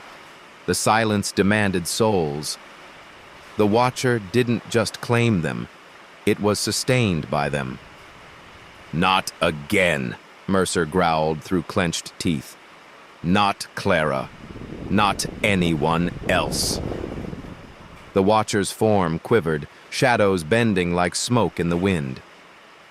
"Then you!" His body lurched, dragged forward though he hadn't moved. The air itself gripped him, pulling him closer to the towering figure. His fingertips brushed the cold edge of the journal as he clung to the table. "No," he hissed, forcing his feet into the floorboards. "You need me. If I go willingly, you lose. You need a keeper alive." The silence pulsed, resisting, pressing harder into his chest until his ribs creaked. But Clara's words echoed in his mind. "Don't let it take you too. If sacrifice was inevitable, then maybe, just maybe, it didn't have to be his." Mercer's eyes fell on the mirror shard he had thrown days before. It lay impossibly on the table again, gleaming, as though it had never left. He reached for it, his hand trembling. The Watcher's shadow thickened, vibrating with menace. In the shard, his reflection stared back, delayed, wrong, but still him. And then, without his lips moving, the reflection whispered, "Choose." Margaret Hayes's face flashed in his mind, her frail hands clutching the phone, waiting for a daughter who would never truly come home. He thought of Clara, suspended in silence for decades. He thought of the dozens of names, Eleanor, Thomas, Ruth, trapped in a place between life and death. If the Watcher needed a soul to stay bound, could he force it to accept one already dead? Could he turn the silence against itself? With a cry that tore his throat raw, Mercer slammed the shard of mirror down into Clara's journal. The paper split, the glass driving deep, and the ink bled across the pages like an open wound. The apartment erupted in a roar of whispers, hundreds, thousands, all screaming at once. The Watcher convulsed, its form twisting violently, shadows tearing away from it like strips of flesh. The journal burst into flames, white-hot and blinding. Mercer shielded his face, his body shaking as the voices crescendoed. The Watcher reeled back, its outline flickering, collapsing inward. And then, silence. The fire died. The room emptied. The Watcher was gone. Only ash remained on the table where the journal had been. Mercer collapsed to his knees, his chest heaving, his ears ringing with the echo of what he had unleashed. For the first time in weeks, he felt alone. Truly, utterly alone. But in the corner of the room, carved deep into the wall, 3 words had been left behind. Not destroyed, contained. The cracks in the cage. For 3 nights, Mercer slept. No tapping, no voices, no shadow filling the corners of his apartment. Just silence. Ordinary silence. The kind he hadn't known in years. When he woke, the weight in his chest was gone. His breath came freely. For the first time since Clara's journal had entered his hands, Mercer believed he might have won, but victory in Ashwick never lasted long. It began with the lights. On the 4th night, as Mercer sat at his desk, The lamp above him began to flicker. Not the sharp, buzzing flicker of bad wiring, no. This was slower, almost deliberate. 3 pulses, a pause, 3 more. He froze, the memory clawing its way back to him. Tap, tap, tap. His lamp went dark. The next morning, he went into town. Ashwick looked the same. Snow piled high on porches, shutters rattling in the wind. But people moved differently, heads down. Quick steps, as if listening. At the grocery store, Mrs. Denham, who had lived in Ashwick all her life, touched his arm. Her eyes were wide, her voice a rasp. "You stopped the calls, didn't you?" she whispered. "It's been quiet, but it feels wrong. Too wrong." Before Mercer could answer, she leaned closer, her lips trembling. "Something's waiting, Mr. Vale. Something's pressing at the cracks." That night, he saw it for himself. The ash from Clara's journal still lay in the corner of his desk drawer, sealed in a glass jar. He had told himself it was contained, bound. But when he opened the drawer, he saw that the ash had shifted. It clung to the glass like frost, shapes forming against the sides. Letters, Clara, Mercer, and one word he did not want to see: open. The following evening, he returned to the library. The basement was cold, lifeless, as if nothing had ever happened there. No chalk, no scraps of paper, no carved eye in the floor. But when he turned to leave, he stopped. On the wall near the stairwell, faint but unmistakable, a crack had appeared, thin and jagged, running from floor to ceiling. From it came no sound, only the absence of sound. A hollow so deep it devoured the faint hum of the building's pipes, the creak of wood above, even the beat of his own heart. The silence was seeping out. Margaret Hayes called him later that night. Her voice shook, almost childlike. "I heard her," she whispered, "for the first time in years. Clara, she was calling for me. But it wasn't her voice, Mercer. Not really. It was stretched. Wrong." Mercer closed his eyes, the jar of ash heavy in his hand. He didn't tell Margaret about the crack in the wall. He didn't tell her that Clara's name had pressed itself into the glass from the inside, because he knew the truth now. The Watcher had not been destroyed. It had been caged, and the cage was breaking. The spreading silence. Mercer once believed Ashwick was cursed, that its woods and streets and old library were the epicenter of the Watcher's power. But now, he understood the truth. Ashwick was only the cage. And cages, once cracked, can no longer hold. The first signs came in small reports. A student in the neighboring town of Briarton claimed that every clock in her dorm stopped at 2:03 a.m. A truck driver swore that while parked at a rest stop, the hum of his engine vanished, though it still rumbled beneath his hands. A farmer, working alone at night, heard tapping on his barn walls in a pattern he couldn't explain. Whispers spread from county to county. Ashwick's silence was spreading. Mercer collected the stories obsessively, scribbling them in his worn notebook. Each new incident fell on the same line of the map, radiating outward from Ashwick like cracks in glass. And each one carried the same mark. No sound, no presence, only the heavy weight of being watched. At night, Mercer began to notice his own apartment no longer felt like his. Shadows clung longer than they should. The jar of ash in his drawer vibrated faintly, though no hand touched it. And always, the journal whispered through its absence. Clara's voice in memory, Margaret's sobs down the phone. Open. One night, unable to sleep, Mercer drove beyond Ashwick, past the forests, past the winding roads, into the next county. He needed to see if it followed him. He parked at a diner off the highway, the neon sign buzzing faintly in the freezing air. Inside, the clatter of plates, the scrape of forks, the hum of the jukebox greeted him like an old friend. For a moment, he allowed himself to believe he was free. Then the jukebox clicked off. The forks went silent mid-scrape. And every patron in the diner froze at once, their eyes shifting, not toward the door, not toward each other, toward him. Mercer bolted, stumbling into the parking lot. His breath billowed into the night air.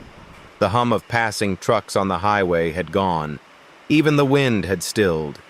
And in the reflection of his car window, he saw it, tall, unmoving, its head tilted, its eye burning like a hollow star. The Watcher. He drove until dawn, hands locked on the wheel, music blasting from the radio, anything to drown out the silence. But at 2:03, the station crackled to static, and he swore he felt the seat beside him grow colder, as though something unseen had joined him. When he reached Ashwick again, the streets were already awake with panic. The silence was no longer confined. It had bled into the world, and Mercer knew this was only the beginning. The silence consumes. The morning after Mercer fled the diner, Ashwick buzzed with unease. People whispered on the sidewalks, though their voices were hushed, as if speaking too loudly might draw something near. The town had lived with strange happenings for decades, but now it was different.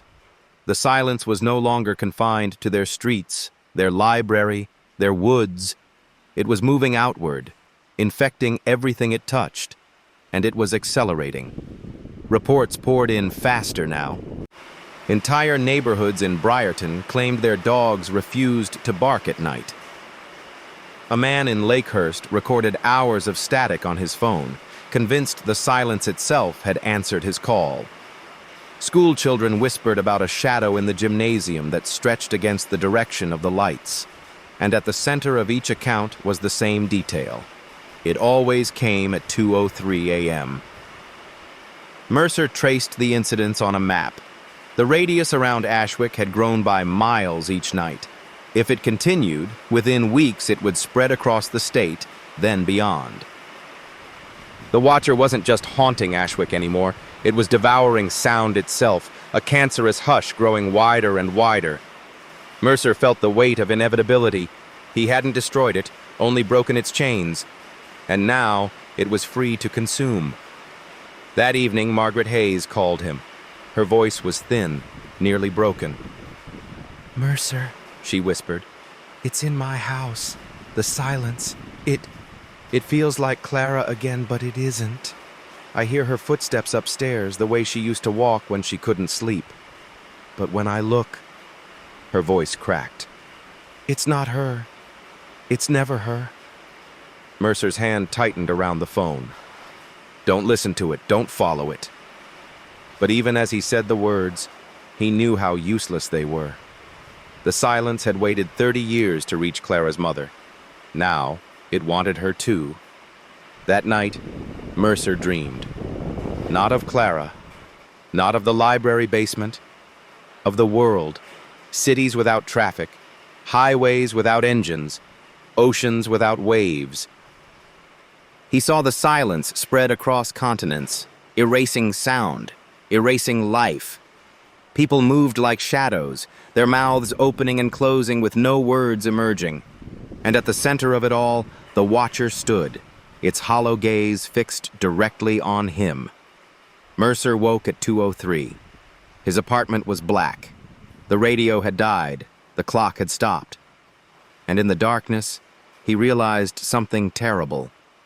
The silence wasn't spreading randomly. It was radiating from him. Everywhere he went, it followed. Every mile he drove, every step he took, it extended the Watcher's reach. He wasn't just the new keeper.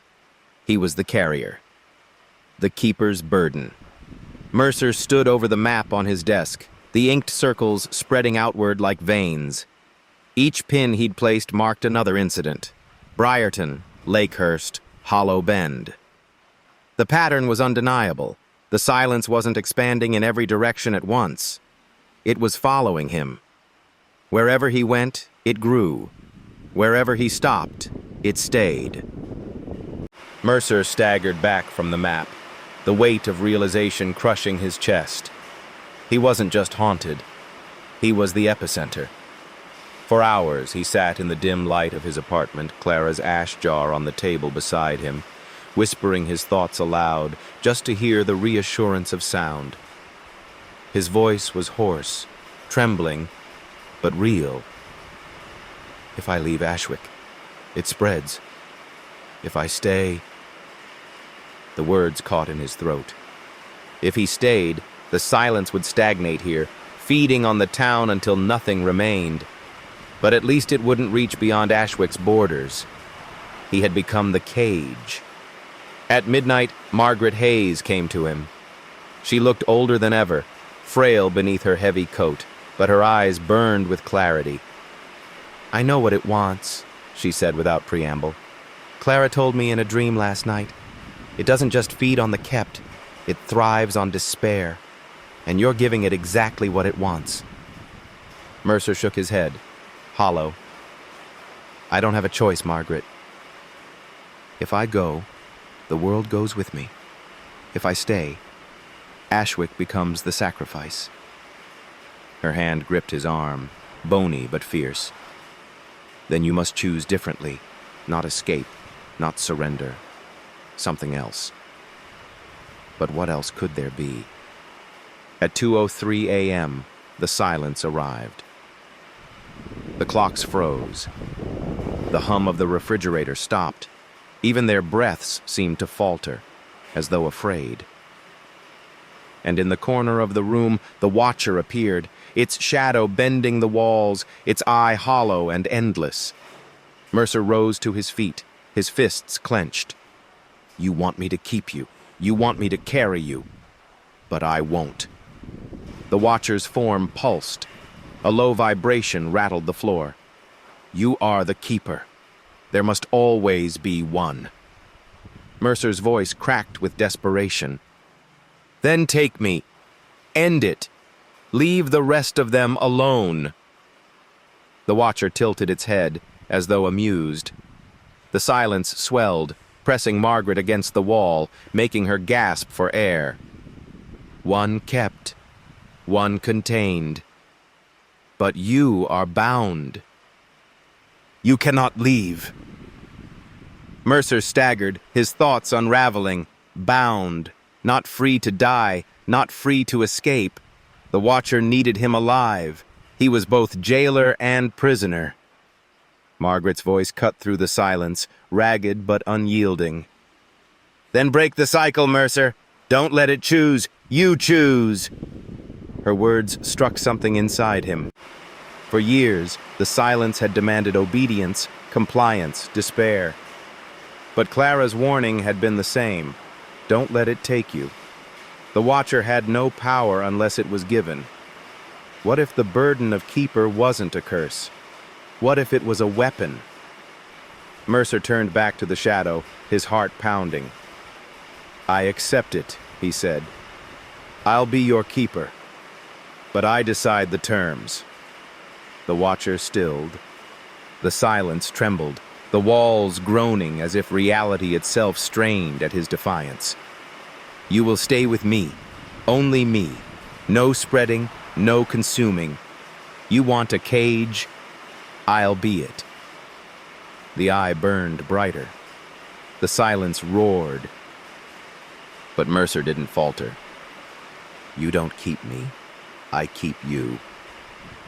For a long moment there was nothing, and then slowly the Watcher withdrew. Its form collapsed inward, folding into Mercer's shadow until nothing remained. The lights flickered back on. The hum of the refrigerator returned. Margaret collapsed to the floor, weeping.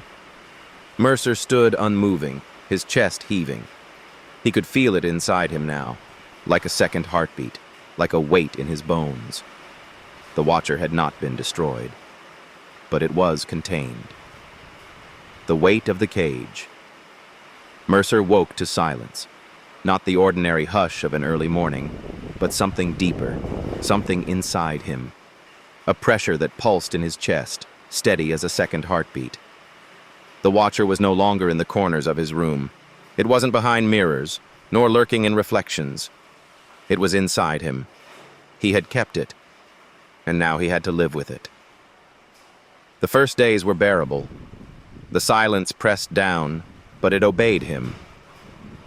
When he spoke, sound came. When he moved, his footsteps echoed. For the first time, he felt a fragile sense of control. But control was not peace. He noticed the changes quickly. When people spoke to him, their voices dimmed, as though heard through thick glass. Music on the radio warped, the tones flattening until songs sounded like hollow echoes. Even his own breathing seemed weaker, as if something siphoned life from the air before it reached his lungs. And always, at 2:03 a.m., the silence pulsed through his body, dragging him awake. His eyes would fly open to the sound of nothing. Not outside, inside. Margaret Hayes visited him one evening. She found him seated by the window, staring into the snow. "You look thinner," she said softly. Mercer forced a smile, though his skin was pale and his hands trembled faintly. "Guess I don't have much of an appetite these days." She studied him, her eyes full of guilt. "You did this for us. For Clara. For Ashwick." "No," Mercer murmured. "I did it because it was the only way left." Margaret touched his arm. "Then you'll find a way to live with it." But when she left, Mercer felt the watcher stir inside him, a cold shiver running up his spine. "Live with it," it echoed, "or feed it." That night, Mercer dreamed. He stood in the basement of Ashwick Library again. The circle of chalk was gone, the walls scrubbed clean. But he wasn't alone. The floor was covered with faces. Clara, Ruth, Eleanor, dozens of others, staring upward, mouths open in silent screams. Their eyes pleaded, their lips forming words he couldn't hear. Above them, the watcher loomed. Not separate from him now, but tethered. Its shadow reached into his veins, and in the dream he understood the truth. Keeping the watcher wasn't passive. Containment required endurance. Every day, every night, it would press against him, testing the cage, and one day his will would falter. He woke gasping, sweat cold on his skin. The jar of Clara's ashes rattled in the drawer as though laughing. Mercer clutched his chest, feeling the silence thrum inside him. He was no longer fighting to defeat it. Now the battle was to survive it. The hunger of the silence. The days blurred together. Mercer tried to keep a routine. Coffee in the morning, long walks through Ashwick's snowy streets, late nights reading by lamplight. But nothing felt real anymore. The silence inside him grew heavier. At first it was only a pulse, a faint reminder of what he had bound. But now it gnawed at him, subtle but relentless. It wasn't content to be contained. It was hungry. The first time he noticed it was with Margaret. She had brought him soup, a gesture as old-fashioned as it was kind. But as she spoke, telling him stories of Clara as a child, laughing in a way Mercer hadn't heard in years, he felt it stir. The watcher. Not outside. Not in the corner. Inside. Her laughter dimmed in his ears as though swallowed. The edges of her voice warped, muffled, until Mercer could barely make out her words, and deep in his chest, the silence pulsed in satisfaction. It was feeding on her joy. Terrified, Mercer sent her away, feigning exhaustion. When she left, the apartment went hollow again, every sound stripped bare. He collapsed into his chair, trembling. It wasn't just keeping the watcher, it was feeding it. Every interaction, every flicker of life around him, the silence sought to devour. And if he resisted, He felt the cost that night. At 2:03 a.m., Mercer woke choking. His vision swam. His own breath was gone, swallowed before it left his lungs. He fell from the bed, clawing at the floor, his chest convulsing as though drowning on dry land. In the suffocating quiet, the watcher's thought pressed against him. Feed. Or be fed upon. Mercer managed to gasp air back into his lungs only when he whispered, "Stop." His voice cracked, broken, and for a moment the pressure eased. The silence retreated, but he knew the truth now. It wasn't enough to cage it. The watcher required sustenance, fear, despair, life itself. If he denied it, it would turn inward and devour him. The next morning, Mercer stared at his reflection in the cracked bathroom mirror. His eyes were sunken, his skin pale, and for a moment, just a moment, he saw another face staring back. Clara's. Her lips moved, forming words without sound. "Don't let it take you." Mercer slammed the mirror shut, his chest burning. But the watcher pulsed inside him, patient and certain. It would not be denied forever. The keeper's choice. Mercer sat at his desk with every light in the apartment blazing, though it did nothing to push away the cold. Clara's ash jar rattled faintly in the drawer, like teeth chattering in laughter. He hadn't slept in 2 nights. He couldn't. Because he knew what the silence wanted now. It wasn't enough to keep it. It demanded sustenance. And if he refused, it would eat him alive from the inside until nothing of Mercer Vale remained. The Watcher had given him a role. Keeper. But a keeper wasn't just a jailer. A keeper was a supplier. That night he tested it. He went to the Ashwick Diner, the one with the flickering neon sign, and ordered black coffee. He sat in the corner booth, listening. The waitress, a girl no older than 20, smiled as she poured the cup. Her voice was light, hopeful, the kind of tone Mercer hadn't heard in years, and he felt it stir inside him. The Watcher. The silence pulsed, reaching through him, pulling at her laughter. Mercer gripped the edge of the table, fighting it back. Not her, not this one. The effort nearly crushed him. His lungs locked, his chest screamed. He gasped for air, spilling the coffee, and staggered outside before she could ask if he was okay. In the street, he collapsed to his knees, the silence roaring inside him like an empty stomach. It wanted her joy, her voice, her life. And if he denied it much longer, it would take his. By dawn, he was shaking, pale, half hollow. Margaret Hayes visited, her worry etched deep in her face.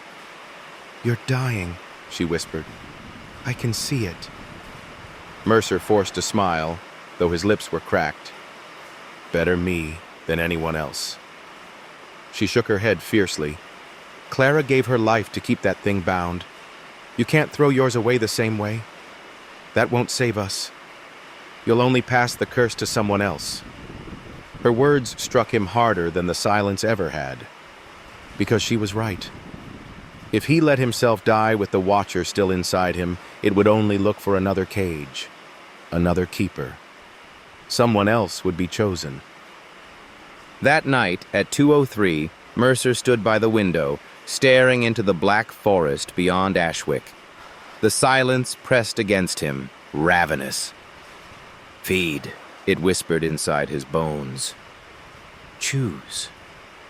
His fists trembled. He had no illusions left. This wasn't about survival anymore. It was about morality. Did he give the silence what it wanted? Sacrifice another to keep it contained? Or did he resist, allow himself to be hollowed out, and risk the Watcher breaking free again when he was gone? There was no victory here, only choice. The stranger at the gate snow fell heavy that night, the kind of thick, soundless snow that muffled the town into stillness. Mercer stood at his window, watching Ashwick sleep, when headlights cut across the drifts. A car, rare for this hour, rarer still for this town. The vehicle slowed near the edge of the square, tires crunching softly. Then it stopped. A door opened, and out stepped a man Mercer had never seen before. A stranger. The man carried a duffel bag over his shoulder, stamping his boots against the snow. He looked mid-30s, his expression weary but alive. When he pulled his scarf down, Mercer saw it. Warmth. The man hummed to himself as he walked, a tune half forgotten, carried carelessly into the cold air, and Mercer felt it instantly. The silence inside him stirred. It pressed against his chest, pushing outward, hungering. It wanted that sound, that fragile thread of music winding through the night. It wanted him. Mercer gripped the window frame, his knuckles white. Not again. Not like Clara. Not like the others. But the watcher's pulse surged inside him, a hollow ache that grew sharper with every note the man hummed. His stomach clenched, his vision swam. It wasn't just hunger now, it was pain. If he resisted much longer, it would turn inward, gnawing at him until he collapsed. He knew it. He had felt it before. The silence demanded a choice. Mercer threw on his coat and went outside. The snow stung his face as he crossed the square. The stranger turned, surprised but friendly.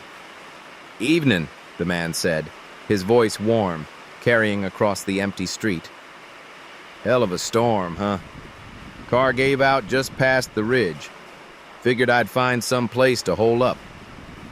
Mercer's chest seized. The voice, strong, human, alive, was everything the silence craved. Inside, the watcher surged, pressing at the walls of its cage, its whisper bleeding into his bones. "Keeper, feed me." Mercer's knees buckled. The man caught his arm, steadying him. "You all right, friend?" The silence pulsed in satisfaction, feeding already, pulling at the man's warmth, his kindness. Mercer gasped, his breath coming in ragged bursts. "No," he whispered, clutching the stranger's sleeve. "Get out. Leave. Don't stay here." The man frowned. "Leave? In this weather? You're not making sense." Mercer shoved him back, desperation in his eyes. "Go! Run!" But it was too late. The watcher had tasted him. Mercer dropped to the snow, writhing, his chest convulsing as the silence poured outward like smoke. The world around him dimmed. The stranger staggered back, confusion twisting into fear as the street went dead quiet. His breath fogged, but no sound escaped his lips. His voice, his hum, his life. The watcher was feeding. Mercer forced himself up, dragging the silence back inside him, every muscle screaming in protest. "Not him!" he cried, voice tearing his throat raw. "Take me! Only me!" The watcher resisted, the hunger feral. But Mercer dug in, pulling, binding, until the man's voice returned in a gasp of sound. The stranger clutched his throat, eyes wide. "What the hell was that?" Mercer, shaking violently, whispered, "Go! Leave Ashwick. Never come back." The man stumbled toward his car, abandoning his bag, his eyes fixed on Mercer in terror. Within minutes, the headlights vanished into the storm. Mercer collapsed into the snow. The silence seethed inside him, furious, unsated. He had denied it, for now, but the cost was clear. His body trembled, hollowed, his vision blurred to black, and in the drifting quiet, Clara's voice whispered through him like wind through trees. "You can't save them all." The breaking point. Snowstorm winds battered Ashwick that night, rattling shutters and bending trees like brittle bones. Yet inside Mercer's apartment, no sound reached him.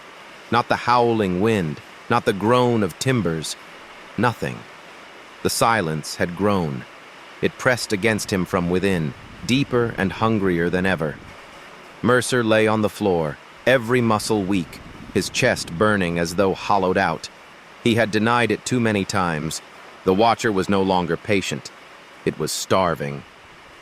At 2:03 a.m., Mercer awoke to find the ash jar shattered across his desk.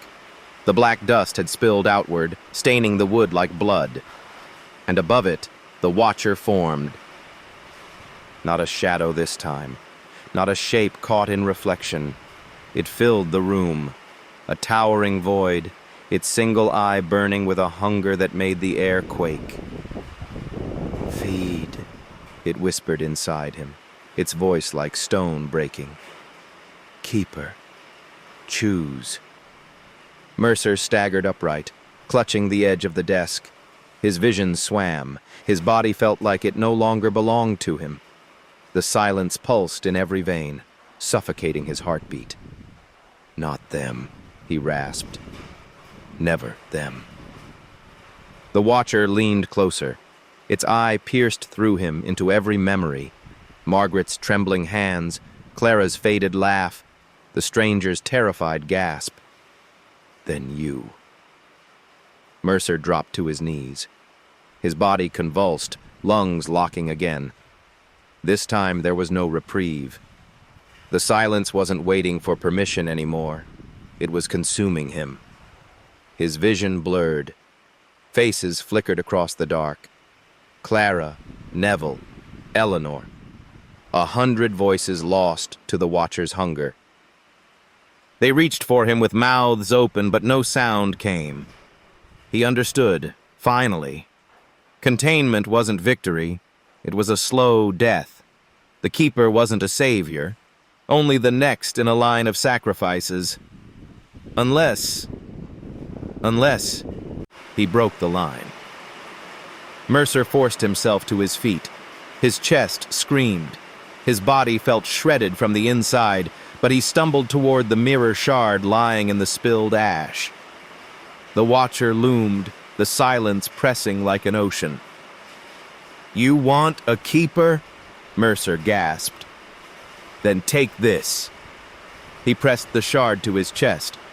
The glass cut deep, slicing into skin and muscle, and as his blood soaked the ash, the silence surged outward, screaming without sound. The watcher reeled, its form convulsing, its eye flashing brighter than fire. Mercer screamed through clenched teeth, forcing every ounce of will into the wound, into the ash, into the silence itself. "You don't keep me," he roared. "I keep you!" The room exploded in white. When the light faded, the apartment was still. The air tasted of smoke and iron. Mercer collapsed against the desk, blood soaking his shirt, the shard falling from his hand. The watcher was gone, not caged, not lingering, gone. Only silence remained, the ordinary kind. The hum of the refrigerator returned. The storm howled outside the window. For the first time in decades, Ashwick sounded alive. Margaret Hayes found him at dawn. The apartment was cold, the floor still scattered with ash. Mercer sat slumped in his chair, his breath shallow, his skin gray. But when she touched his hand, his eyes opened. He smiled faintly. "It's quiet," he whispered. "Really quiet." Then his eyes slipped shut, and the keeper was keeper no more. That is where we leave. The Vanishing of Clara Hayes. Mercer has chosen to end the cycle, sacrificing himself and binding the watcher once and for all. The silence that haunted Ashwick for 30 years has finally broken. But as with all endings, there is a shadow of doubt. The ash is scattered, the mirror shard remains, and silence, like hunger, has a way of returning.